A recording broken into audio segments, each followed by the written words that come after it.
About July 1st here at Mountain Gardens, and we're looking at the moment at wild lettuce. It just seems to have just finished flowering. You can just see a little bit of the yellow daisy type flowers that were here. It's in the aster family, and there are a number of different species of wild lettuce. Lactuca is the genus, and it's used as a sort of mild sedative traditionally.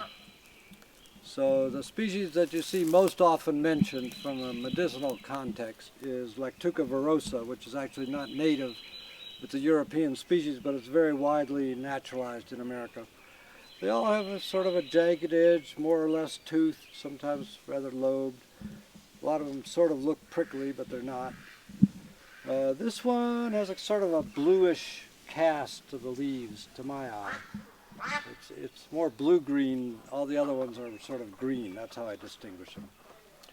So there was a product produced from this plant called lacticarium, lettuce opium, sort of on the analogy to opium. So I'm not absolutely sure whether it's alkaloids that are in here or not. Could be something interesting to look up. But they actually did tap this plant in the same way that you tap opium poppies and get out the latex. This plant, like all other lettuces, has a latex, and if you scratch it, it comes out. You can see the droplet.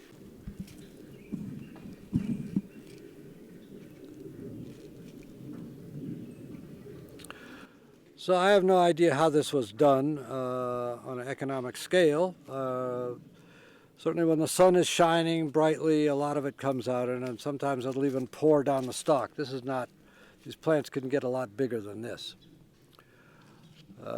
Nowadays, what people would do, I think, is just tincture the flowering top of the plant. Nobody wants to go to the trouble of doing that.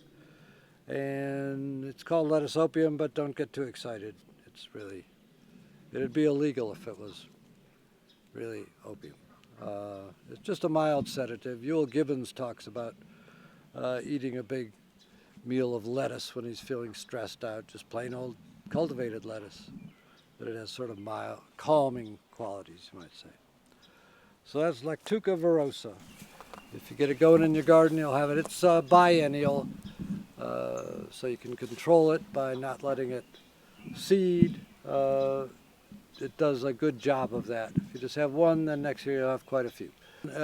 These little tips, these little white tips are going to turn into puff balls, dandelion type puff balls, and that's how the seed will be distributed.